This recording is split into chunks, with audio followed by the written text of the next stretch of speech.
Hogstye.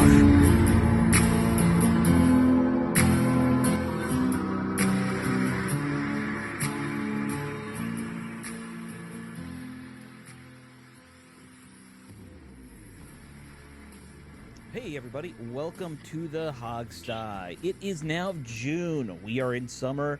The team is in OTAs, and welcome to the show, guys.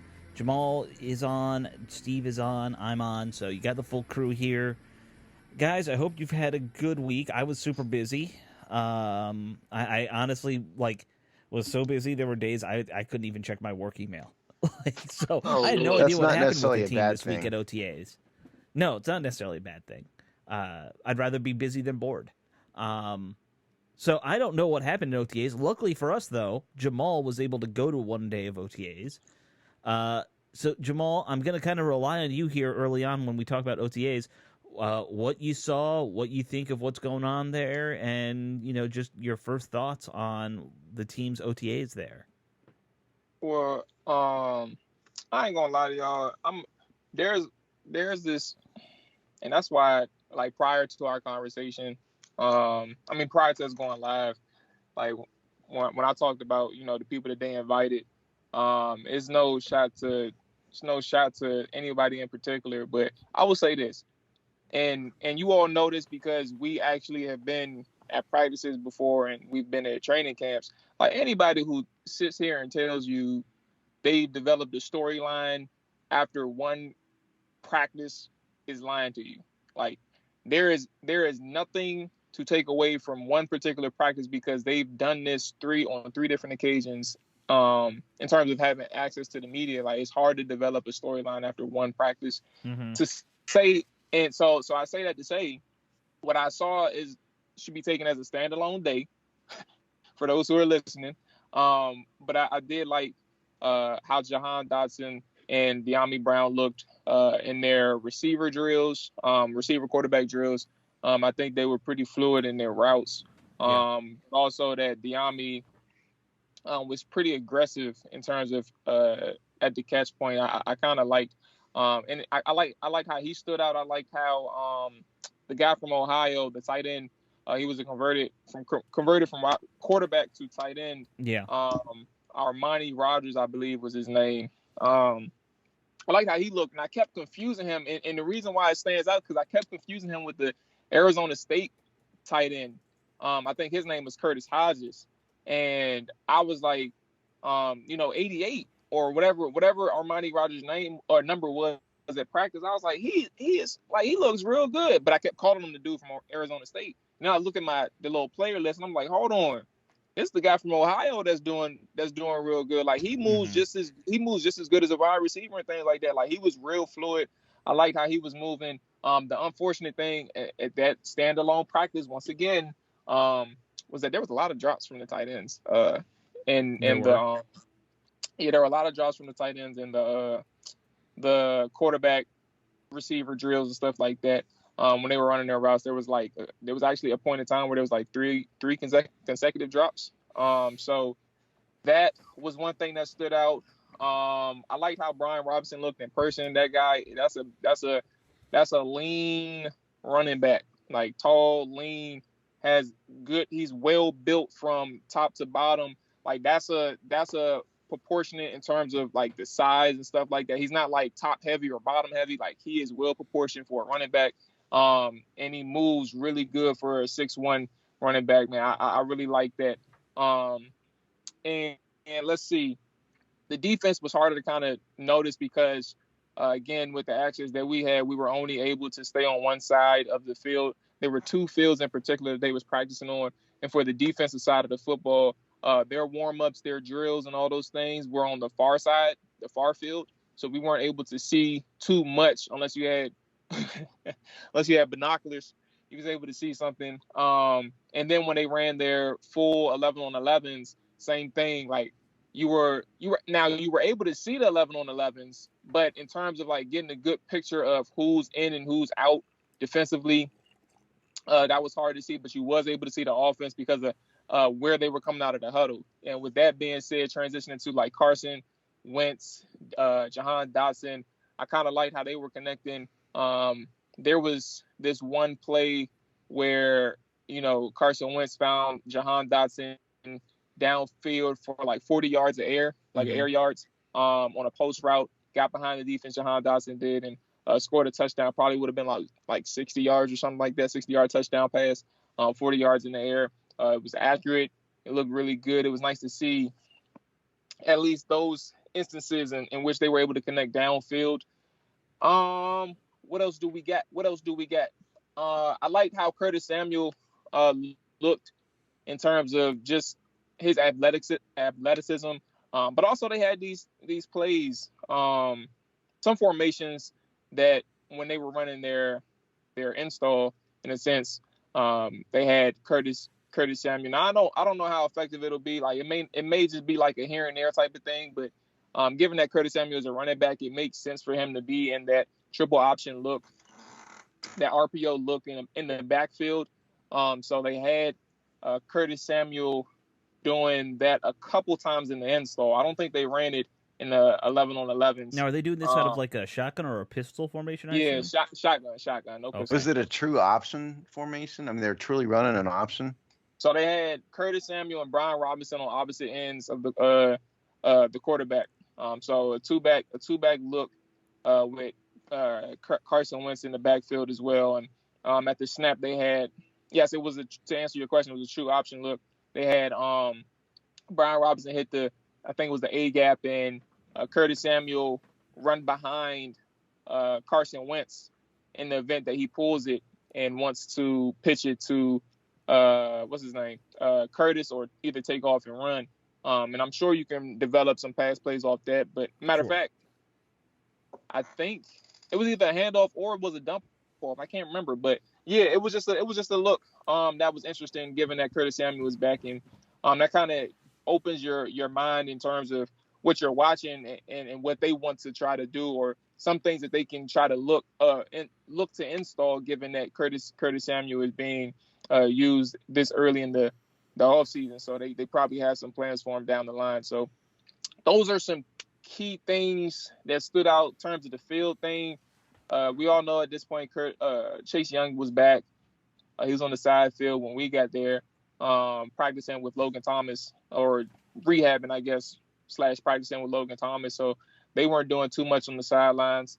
Let's see. I think that's it off the top of my head. Cole Turner, that whole tight end group. When I tell you AGG was the smallest tight end in that group, and AGG is like 6'2", 6'3". It was incredible. Yeah, he's 6'4". Yep. I actually pulled up the roster just to look at that because I'd heard that this tight end group has been impressive in terms of just their sheer size. AGG is 6'4". Everyone else is 6'5" to 6'8". Yeah, so he looked really small. I thought, like, again, from where we're at, like if you looked at AGG, you would have thought that he was like 6'2", 6'1", and these guys are towering over him. So like that's a whole basketball group right there, from that tight end position, and it was kind of impressive to see from that side. So that's all my takeaways. Really, again, hard to see the defense given where we were at, but you saw a lot of the offense because they were on the near side, or the nearest field to where we were. And I didn't follow it at all and watched zero of it. So, well, there's not much for us to watch. Nor did I follow it. I'm not on Twitter anymore. Yeah. But number one, Brian Robinson. Heard you. You said they had him in an option. He hit the A gap. I did watch a bunch of Brian Robinson film last weekend, and what I saw of Brian Robinson, college film, obviously. What I saw of Brian Robinson is that he is in the mold of a traditional interior power back type. He's he's going to try to run over people. He's good in the A gap. They did send him Alabama did through the B gap sometimes. But I think he is going to end up being Washington's lead back, assuming he pans out, because he's more of a traditional running back than is Antonio Gibson. And if you want to call Curtis Samuel an NFL running back, fine. But neither of those two guys are all that great in the interior. well, I haven't seen Curtis even try that, but Gibson is not great as an interior power back.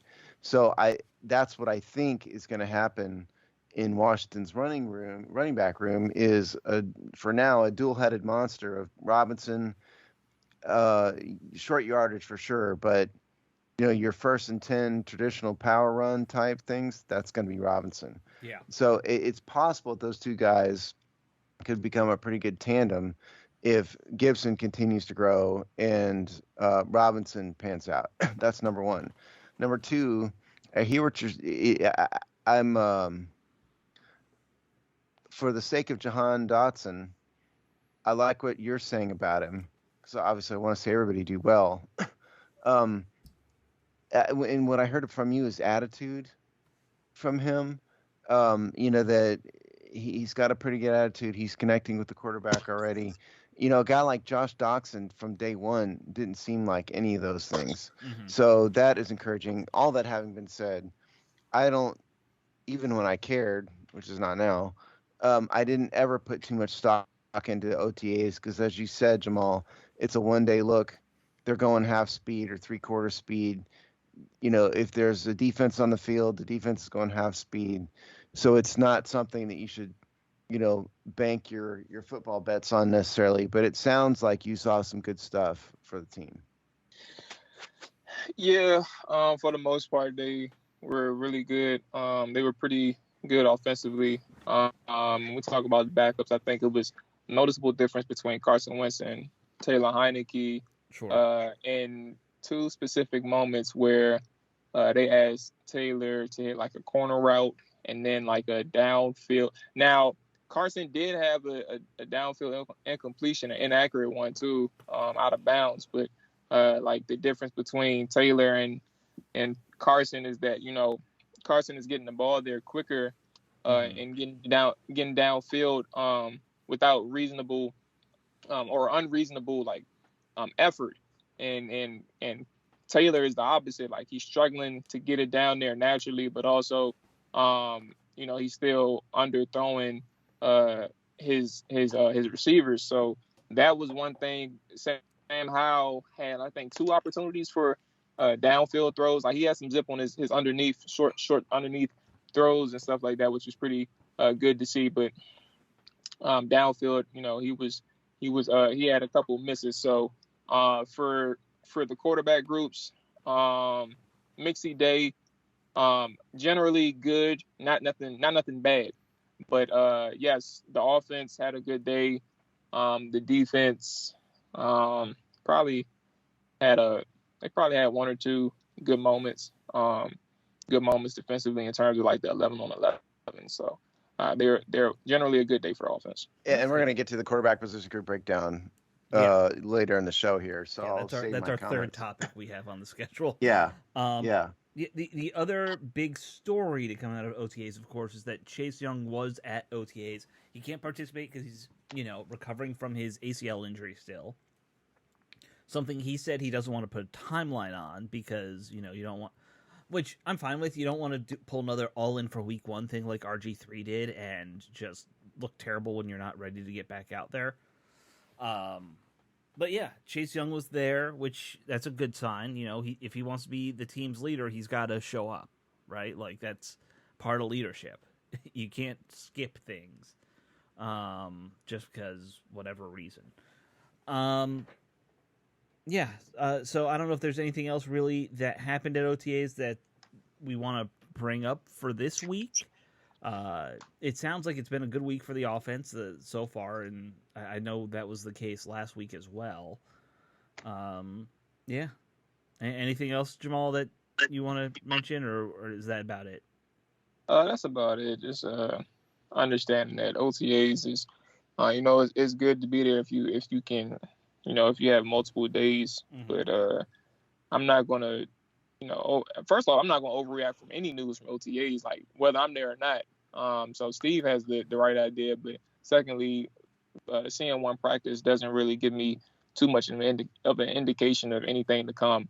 We're on training camp and preseason and regular season, none of that stuff. Yeah, I mean, look, it's just more so understand, like looking at the players, like having a live look at the players in person and the athleticism and skills and all that type of stuff, and seeing what you can take away from that. But other than that, nah, I don't have much for OTAs. I mean, all teams right now are doing install, so you're not going to get much really out of any OTA that's all that useful in terms of the season. At least not if you're not an expert, coach level type of observer. You won't. Yeah. You're not going to see the little things. And, if they're keeping you far away from the field, that makes it even harder. There's probably a reason for that. Oh, yeah, of course. But, your hand placement and stuff in blocking drills is very hard to see from a distance. So yeah, Jamal, was Danny Boy out there? Nah, he wasn't out there. Nah, I don't really think. I did see somebody like get in their actual building, their office building, like staring at practice from above. But that wasn't that. He didn't take the shape of a Snyder. It was a male too, so he didn't take the shape of a Snyder. And it wasn't Jason Wright, so I don't know who it was. And by not taking the shape of Dan, what you mean is he wasn't 5'2" and pear shaped. Yeah, literally. Yeah. he didn't look like a Dan Snyder, and then he didn't have the like you could see him, but you couldn't like see his face in particular. Like, it wasn't like the mustache or the beard that Dan has grew recently. He didn't have any black hair or anything like that. So interesting. Yeah, that's all. Huh. But it was one person looking down. Yeah. Were they looking all super villainy, like just sitting there with their hand, standing there with like their out hands of a Bond pressing? movie, yeah. Just staring straight out that window, looking down to the field with it. I think he had his hands to his side, whether it's in his pocket or to his side. It was one thing. It was probably one of the GMs or something, Maybe Marty Harney or somebody like that. Yeah. Maybe that's actually probably Martin Mayhew, maybe. Yeah. No, he wasn't black. It was It was a white dude. Yeah, it was a white guy. Yeah. I don't know who it was, but probably Harney. Yeah. All right, well that wraps up the OTAs and some of what you saw, which I think is interesting to note. I've heard a lot of good things about this tight end group. And you brought that up first too. So I think that's worth noting. There's a lot of young tight ends on this team, but they're all similarly like big, athletic guys, and that seems to be something a lot of beat writers have written about as well. I wrote a column about this a couple weeks ago. I mean, they have a lot of talent in this tight end group, and they're going to have to cut somebody who probably deserves a roster spot, at least one, maybe two, depending on where they end up, especially with AGG in there. Now, that adds another body, so that's 7. And of those 7, I think you'd say only Curtis Hodges probably isn't proven in terms of like at least ability to be in the NFL, or isn't a draft pick where they're not going to cut regardless, like Cole Turner. Yeah, exactly. And John Bates is the other one. I mean, John Bates isn't going anywhere. Yeah, Bates isn't going anywhere. Turner isn't either. Right. I think to y'all's point. Now, I will say one thing. I don't know. Like, I got Hodges and Rogers and Samus Reyes and AGG. Those are going to be the people that's really battling for something, because Logan Thomas, there's a good chance, based on, the news that's coming out on him, like recent news, not like anything significant, but just understanding like when his injury took place, and then understanding the timetable for it. There's a good chance that he may end up on the PUP list. Like, he may miss some time. Yeah. So like that back four that I mentioned, like they're gonna have to compete. And Samus Reyes, like, you had a year to understand the game of football, and where there shouldn't be no point. Yeah. Exactly. Yeah, it shouldn't be no expectations that he's going to automatically improve. You have to see like what he looks like on the field and go from there. So he's automatically grouped into a position battle. Like, you decided to take this life, which is cool, like, to be a football player, but hey, like, you ain't guaranteed nothing regardless of like your pathways thing. So it's going to be a competition for the back four to see like who can stand out, and even AGG, like, he has to put on some muscle this season. I mean, it's all season, excuse me, to really try to compete, because they want to see him. They need him to be able to block too, for him to really see some significant time in tight end. Yeah, I'd encourage people to be realistic about Samus Reyes. I mean, back when I was paying attention to social media and stuff, it seemed like everybody was all over He was a Sammis great story. Reyes. I get it. But people need to understand, if you're not an athlete, I mean, most of these guys have been playing football since they're 8. Yeah. Tackle football since they're 8 years old. And Sam has never played it at all, and so there's no guarantee he's ever going to get it at a level required to be a contributor on an NFL team. And just because you're an athlete, a quality athlete by NFL standards does not mean you can actually play. I look forward to seeing him in the XFL 2023 on the DC Defenders. XFL is not going to exist in 2023. That's its first year. I know. Yeah. The last one of these crappy leagues got through about 4 games and was gone. Yeah. I remember. All right. Well, why don't we jump onto the next thing that came out this week? Fairly quiet week overall. There was an announcement that I thought was interesting.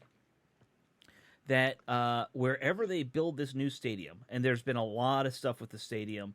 I didn't even put it on the list, but Virginia basically decided to push off their vote on giving any money to Dan Snyder till next year. Word is they didn't have enough votes to pass that legislation all of a sudden. So that is not a good sign for Dan Snyder and company. Maryland has been pushing pretty hard for a news story to kind of be out there about how much they're investing now in the current stadium site where FedEx Field is. Now they're putting $1 billion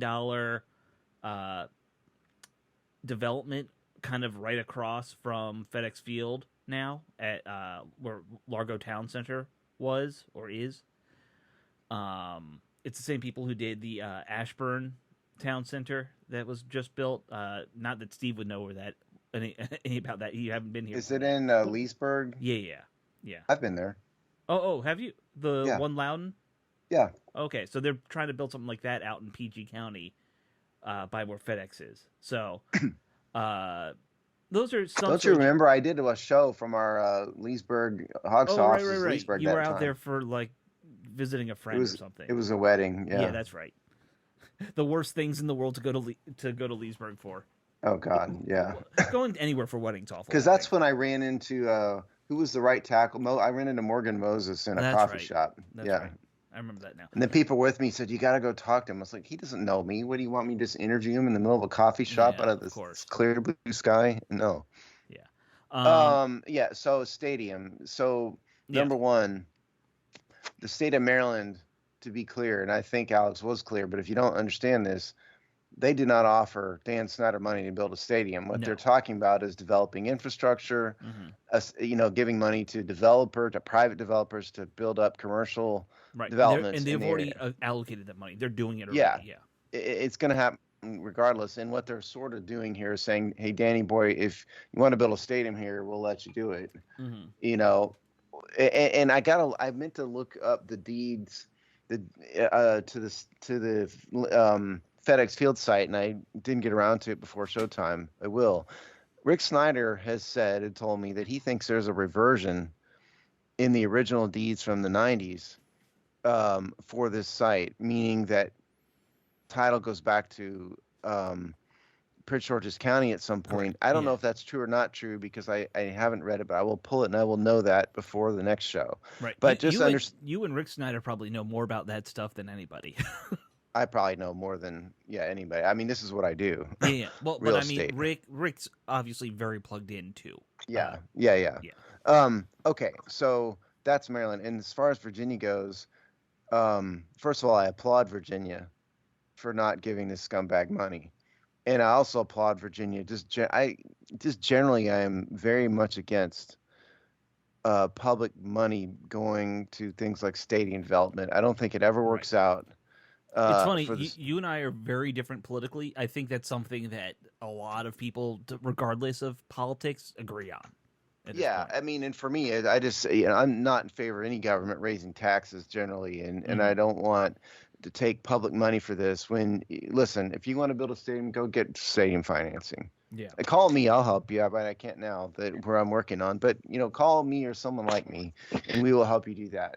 Sure. So I'm happy about that, and I think, as I said on It's Just Business, which will be released on Wednesday, I think that the state of Virginia just, one, sees that whole problem, and then two, sees Dan Snyder's way too toxic. Mm-hmm.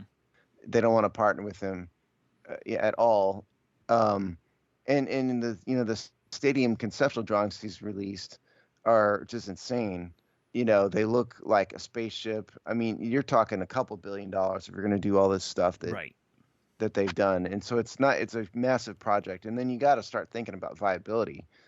If you're going to build something like that, well, debt service on that is a lot. Mm-hmm. I mean, I got to think, off the top of my head, maybe $100 million a year, because I think DC had a debt service of maybe $30 million a year for what's the national stadium called? Whatever National that's called. Stadium. They've never actually got. Okay, well, whatever it is.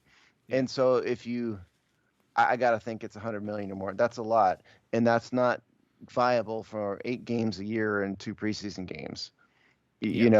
So it's I would guess that the drawings that were released that I did see at least probably is a tarted up version of what's going to actually happen. Yeah. So the interesting thing about the stadium itself is that they've said they want to build the small stadium in the league now at 55,000 people, which it's basically smaller than RFK at that point, which is wild. Ironically, it is. RFK was like 56 and change, and this is 55. When you put all the seats in. Now, I assume it'll be able to scale up like a lot of stadiums are. I've gotten a pretty good argument with somebody on Twitter. I don't think you could scale it up. What I saw drawing-wise, I don't think you'd scale it up enough to get a Super Bowl at that point. The ones I have seen, they can scale it up a few thousand. 10,000 is a lot. Right. Somebody was saying the Cowboys can scale theirs up to 25,000 an extra. But that's a giant stadium too. It's giant. So the typical capacity of Texas or Jerry World is 80, right? And then they can get it up to 105. I think that person is right, but it's also designed for that. It is massive. That's not what we're talking about here. Right. I don't. So basically, at 55K, let's say you can even get it to 60. It's not enough. Yeah. The NFL requires 65. It is 65, isn't it? That was when I was working in the Super Bowl host committee. That was one of the requirements. Maybe it's changed, but that was back then. It was 65. Someone else was telling me 70 online, and I was like, you know what, Steve? I'm going to trust Steve because Steve has done this. Yeah, no, it was 65. Yeah. That's a lot. Still, even still though, like they you all mentioned, like hypothetically, if they expand, that's it is what it is. But even like in their plans, they said that they weren't going to be doing any of that. Like 55 is just going to be remaining at 55. So I don't know if like in my head I'm thinking like why wouldn't Dan try to include a Super Bowl in his plans? Like that would be my thing. Like I understand it's smart from a local perspective to have a small stadium because you don't have that many fans to begin with. But from a logistical and playing this out from a long-term thing, why wouldn't you want the possibility of a Super Bowl coming into town? Like what is driving you to say we want under 60K? What is the driving force for having that need to be under 60K? I don't know. Well, a couple things. Number one, if they can't even attract 25,000 home fans to games now, why would they build a big stadium? And maybe the plan does include an ability to expand to 65. Maybe they are thinking about it and we just don't know it. I mean, these kind of architectural sketches and stuff aren't set in stone.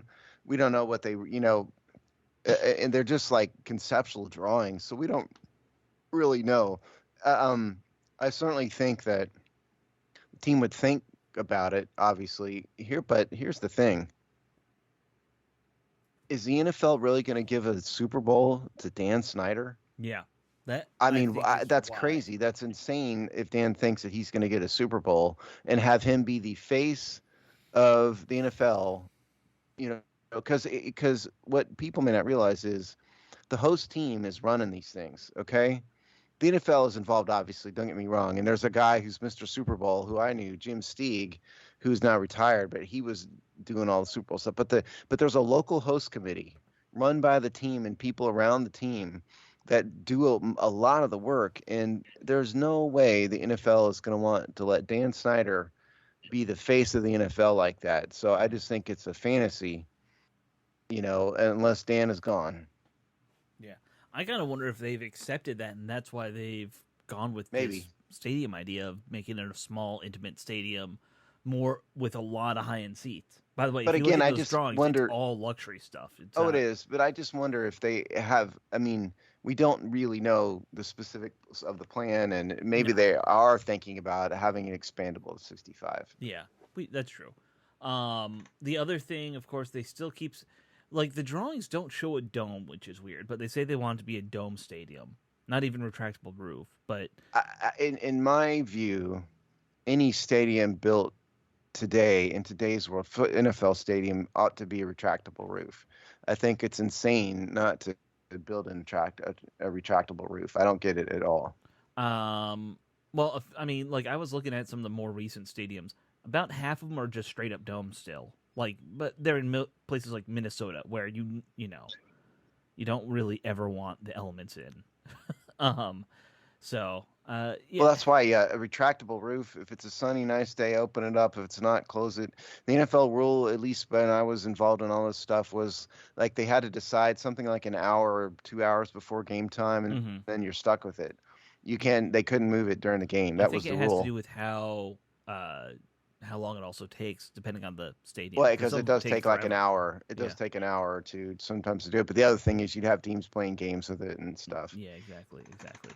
All right, so yeah, I think that's pretty much it with the stadium update. Is that okay? So what is going to happen? Okay. Yeah. So there's a number of things that could happen. Number one, Dan Snyder could forego all governmental assistance and try to do it on his own, because he could get it done that way. Buy the land in what was it, Woodbridge, where he has the option. Buy that land, and then all he would need from the state of Virginia and the local government are like permit approvals. He could get it done then. But if you're talking about him acquiring all the financing, like $1 billion plus, that's a lot. 1.2 for the stadium, which sounds low to me. I'm not buying that for a minute. If Washington probably said that, right? Did Washington say that? Yeah. That's why. So don't believe that. Double it, right? Yeah, they're intentionally lowballing it. Yeah. So you got to figure that stadium in that drawing. I'm just telling you, that's like a $2 billion project. Right. So that's one thing. Two, he could in fact eventually convince maybe Maryland, maybe not Virginia, but Maryland, to maybe do this. Because the FedEx Field's already there, and maybe they can work out some deal one way or the other. And three, which I brought up on It's Just Business. Does Dan Snyder threaten to leave? Right. And would he actually pull the team out of D.C., one, and two, would anybody even have him? I think he would be welcomed with open arms in a San Diego or St. Louis, someone who recently lost their team. Even Dan Snyder himself? I think so. I wouldn't be surprised. But look, cities that lose NFL teams get really desperate to get one back. You know that. That is you live in Houston. Remember how everyone acted there? Well, I didn't live here when that happened. Right? No. But you know what I'm talking about. Well, of course. I mean, the people of Baltimore were upset for years, and Baltimore. The people of Cleveland were upset for years. I'm not saying the people of Washington and the fans of this franchise wouldn't be upset. I'm saying, would Danny Boy do it? That's what I'm saying. Well, so my counter question to that is, of course, would the NFL let him leave DC? Listen, Al Davis sued the NFL over this. They don't. At the end of the day, the NFL can't stop him if he wants to do it. Al Davis already approved a move, don't they? But Al Davis sued the NFL over this, right? In the 80s and won and moved the team from Oakland to LA. They tried to stop him. He did it anyway. There was a lawsuit, and Al Davis won. So if Dan really wanted to be difficult and say, "Yeah, I'm doing it anyway," eventually, I think he would be able to. I wouldn't be surprised. Go ahead, Jamal. Jamal's on a phone, so he can't see us. This is why we're having trouble here. No, I was just gonna say, yeah, that's gonna be I think it's an interesting possibility, but I like in my head I'm trying to compute given everything that he said about um his fandom and all that stuff, I think he knows the significance of staying in the area. I think I think it's a possibility, but I think it's like a 0.08% chance that he moves the team away.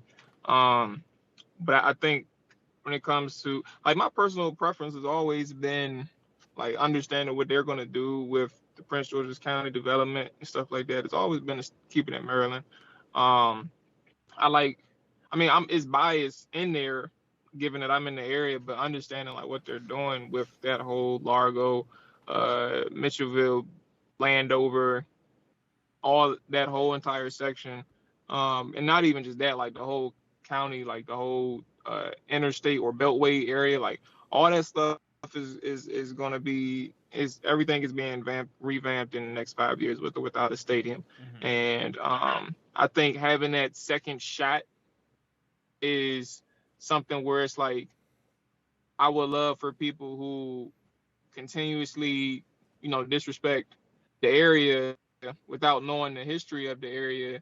I would love for them to, come back to a 2.0 area to so they can understand that, this just was an area that was massively underdeveloped and the team never had any intentions the first time of building the area up. They just wanted to put a stadium somewhere. So that's where I'm at. Like 0.9 or ish percent chance that he moves it, but like I would love for that opportunity to come back to PG County.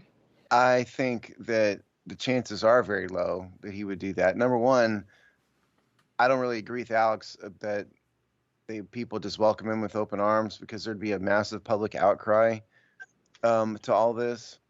So that's one. And two, he's a DC area native.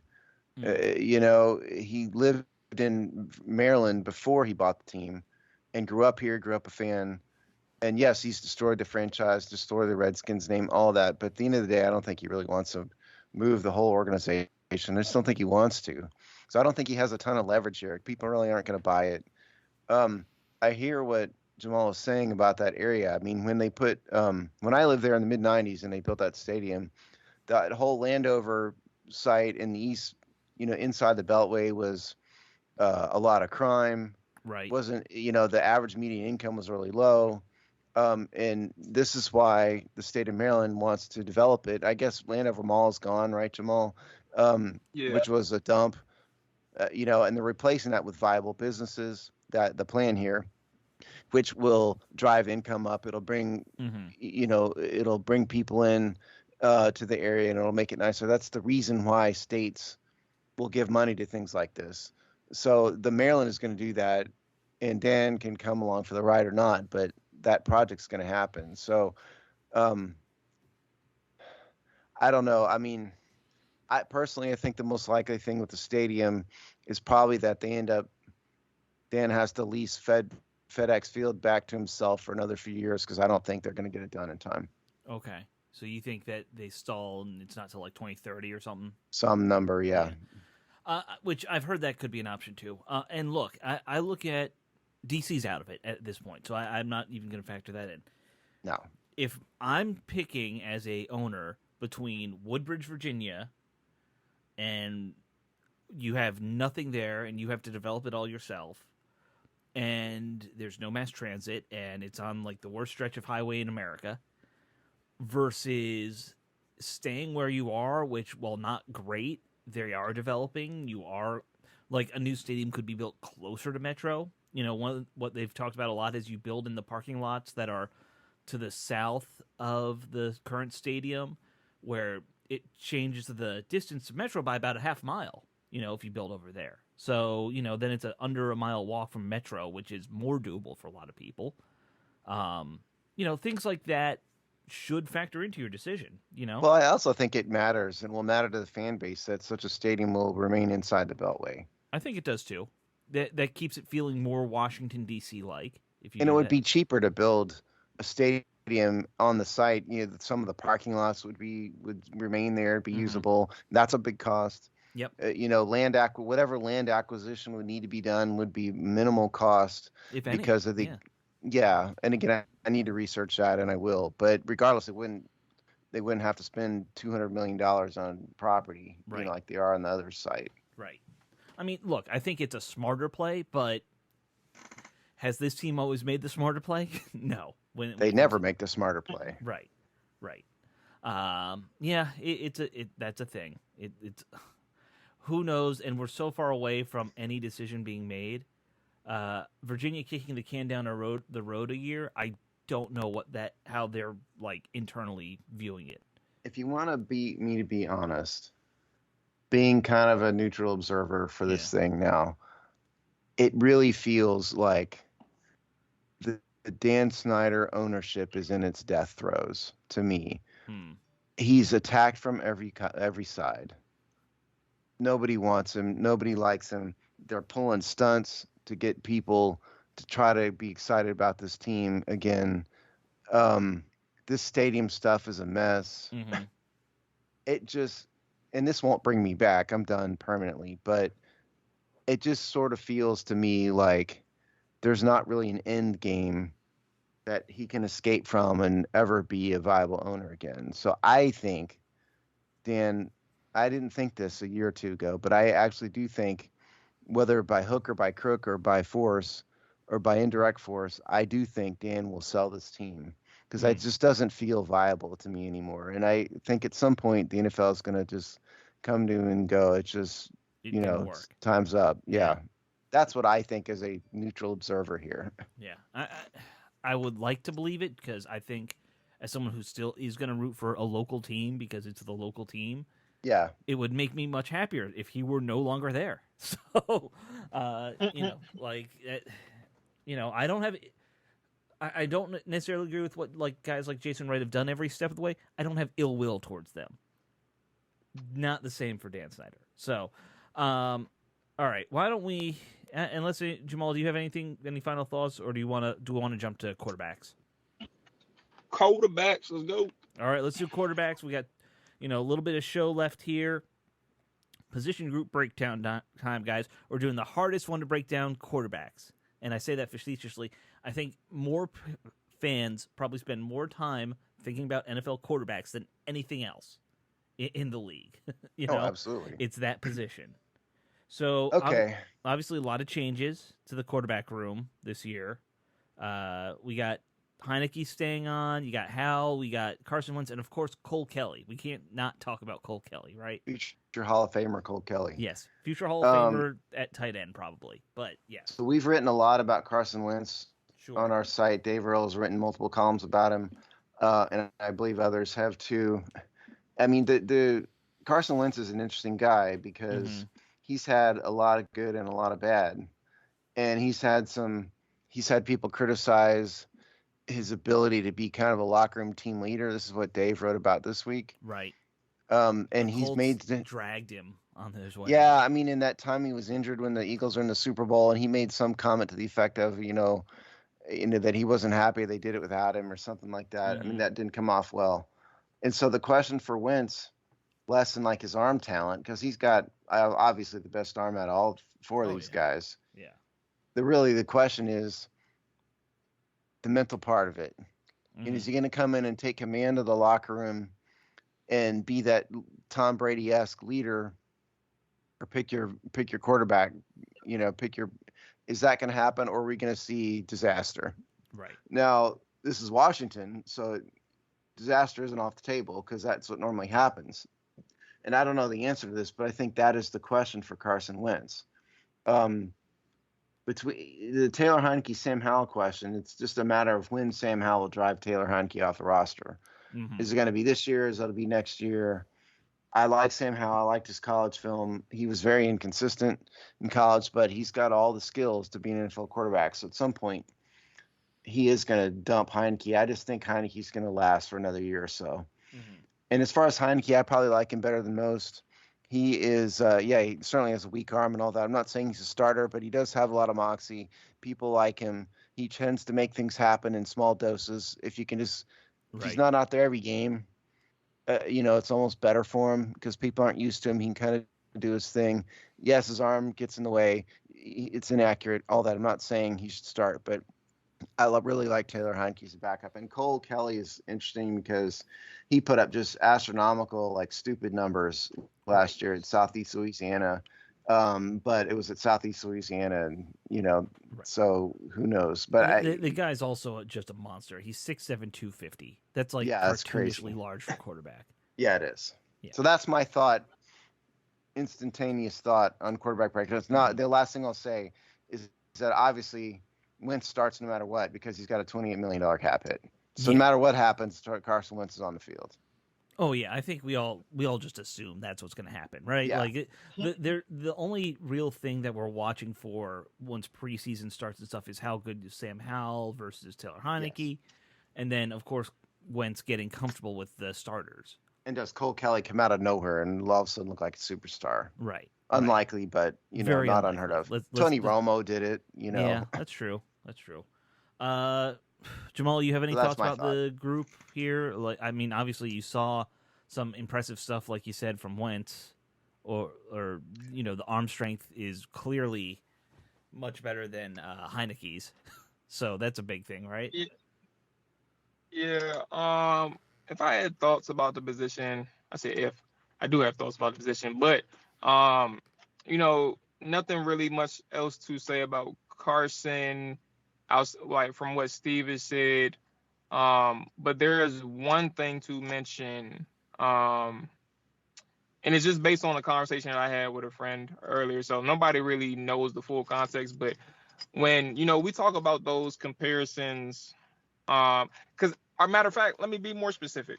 When we talk about, what Carson Wentz can bring to the offense and understanding like his strengths and what benefits the receivers and things like that, and even what Scott Turner wants to do, I think those are that's obviously acceptable to talk about, and it's fair to talk about, those things, right? But what's also fair to talk about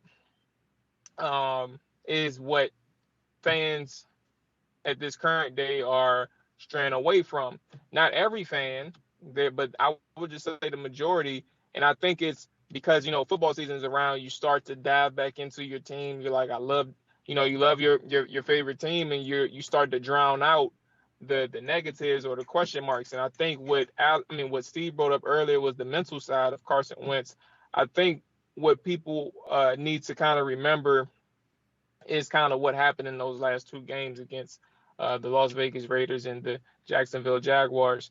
One of the things that I made a comparison in this conversation with the friend, you all know him, is Montel. One of the conversations that I had with Montel was that when you talk about the good sides, Carson Wentz also struggled in those last two games. And while it wasn't always on him to step up for that team, you have to understand, and people don't do this anymore, you have to understand how significant of a position the quarterback position is. Like, while everybody's not struggling, you still have to elevate. You still have to try to find a way to make plays. And it's important to do that because when you look at, like, a very similar situation that nobody has thought about till, like, that I know of. I brought it up last week, and I'm going to continue to bring it up this offseason now. But nobody has made the comparison to Carson Wentz and Kirk Cousins yet. Like, a lot of people, when Kirk Cousins was here, would always say, sure, he had a good game, but when it mattered the most, he didn't do enough. Or sure, not every instance, right? But just in certain examples, like in big games, like, oh, yes, the defense didn't do good, but where was Kirk Cousins? Where was his offense that had all these pieces, had all these players around him? The whole bottom line is that Kirk Cousins at times did not do enough in the bigger games or in critical situations to make that play for the offense. And I think when people think about the mental side of things and just being a playmaker for your offense, Carson Wentz, sure, that team did not have, and it's not necessarily a full-blown criticism on Carson, but you have to understand, like, the makings of a great player too, like, or a very good player. And when that team was struggling in Jacksonville And when they were struggling at home against the Las Vegas Raiders, Carson Wentz did not do enough from a personal side, from a performance side, to say, I'm going to elevate this offense. I'm going to make sure that this team gets the dub in one of the biggest situations. He didn't do that part. So while, again, when we struggle in this moment, this offseason, to really, because you fall in love with the team, and it's rightfully so, you can't drown out the negatives and the possibilities of what may be just because you love the team. And it's important to stay balanced. And I think people are shying away or starting to forget that, those struggles still existed last season. So what is Carson Wentz going to do about it? And you have to take that into account when you do your projections as well. Like, Carson Wentz is being betted on by Ron Rivera. That's his guy. They paid that $28 million up front because they said that he can get the job done for this offense. And if he's struggling, you can't say that you'll be surprised. You can't say it. Like, it's the struggles was there. Like, sure, the ceiling is high, but the struggles was there. So you can't be surprised if, and the same vice versa. You can't be surprised if he performs really good for the majority of the season. But those struggles have been there the last 2 years, and you can't drown that out this offseason. Like, it's still a concern until you see him physically prove himself for the next 18 weeks or 17 games in the NFL season. Well, that's why I said what I said. I think you're right. There's a reason Carson Wentz has been available and has moved to teams despite having a big-time arm. Right. And those last two games that Jamal's talking about, he looked terrible. Didn't do well. A lot of people thought he cracked under pressure. Is that going to happen again? I get that the fans of this franchise are excited and, hoping. Be excited. That's fine. That's fine. But if you want to be a realist, yeah, I think Ron Rivera's bet his career on Carson Wentz, at least his Washington career. Yeah. Because if it goes south, Ron's going to get fired. Yeah. If it falls apart, Ron's going to get fired. It's a high risk thing here. You don't think he's going to get fired, Jamal?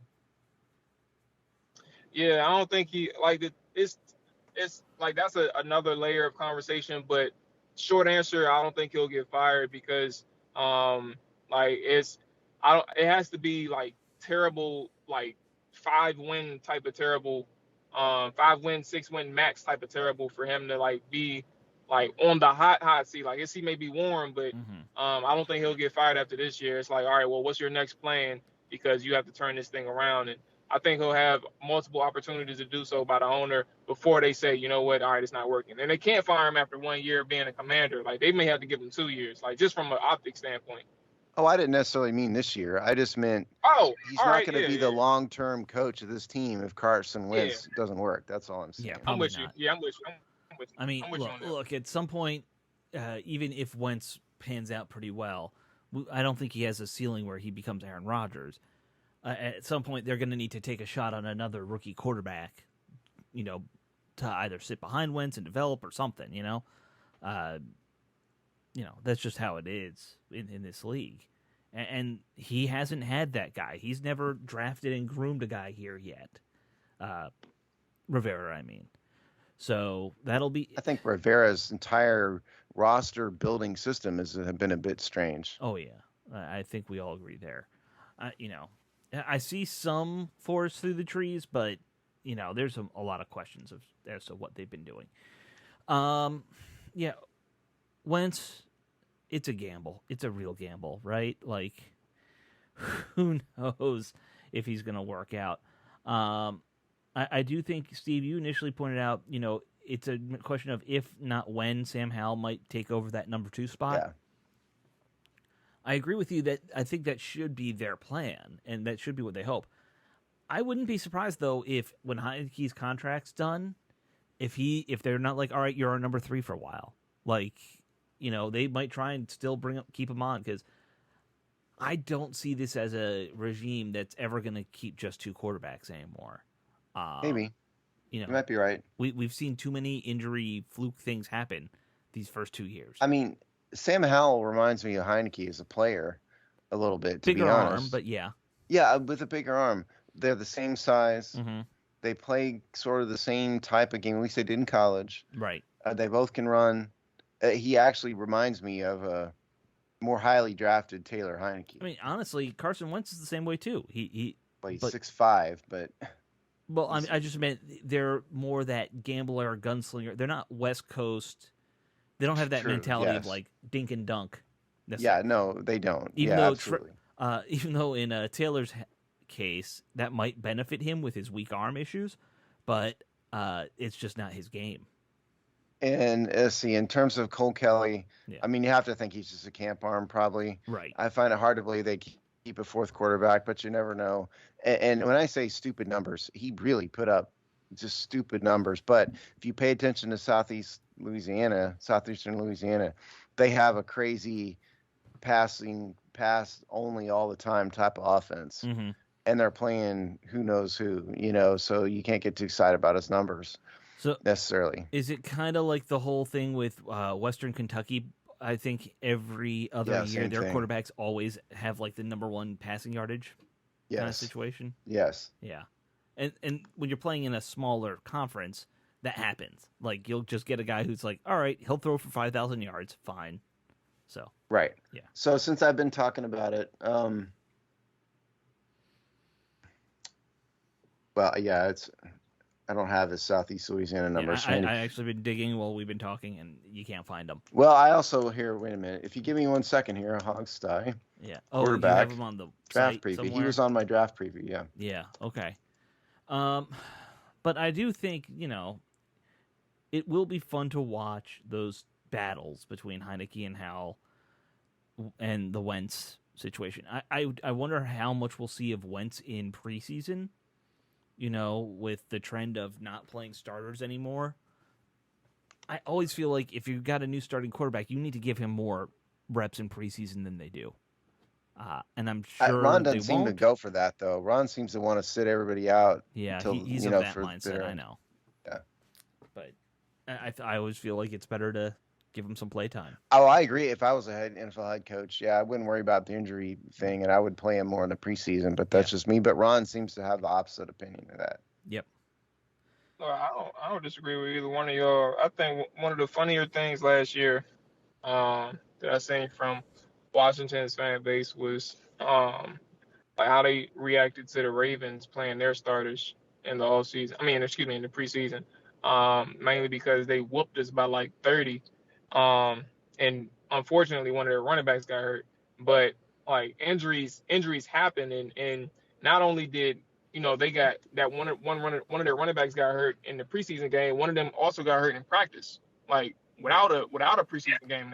He got lost for the season. So I say that to say, like, injuries going to happen no matter how much time you play them in the preseason or how many reps they get in practice. And I'm in that same boat, Alex. Like especially with an offense like last year, our offense was struggling in the preseason, and it actually raised my antennas. Like, it's not that this is preseason and that things happen. It's that they aren't executing on third down. They are missing assignments. They are messing up, and something ain't right here. And I had to ask Doc Walker, and of course, unfortunately, Doc is cool. I have no problem with him, but of course he shrugged it off like it's no big deal. I'm like, I think you tripping. There is something there. And lo and behold, Doc's a little bit of a homer in that way too. Doc's a lot of a homer that way. We love him, but he's a homer. Yeah, I don't. He's not Joe Theismann level, but he's up there. Yeah, I just think it's key indicators, offensively and defensively, from units that can tell you like signs of a problem, whether it's preseason or not. Like, you have to, like, communication defensively is one thing, and then obviously executing from a pass pro standpoint, or even being able to establish something in the ground game, or executing on key numbers, key situations and stuff like that. Like, all that stuff matters regardless if it's regular season or preseason. Yeah. Yep. So all that's right. Quarterbacks, kids. Yep, that's quarterbacks. Nothing big, nothing surprising there, because we know who's going to be the starter. All right, guys, that should wrap up this week's show. Let me say one more thing real fast. Oh, you want to say one more thing? All right. Yeah. So we don't do politics on this show, and so I'm not going to.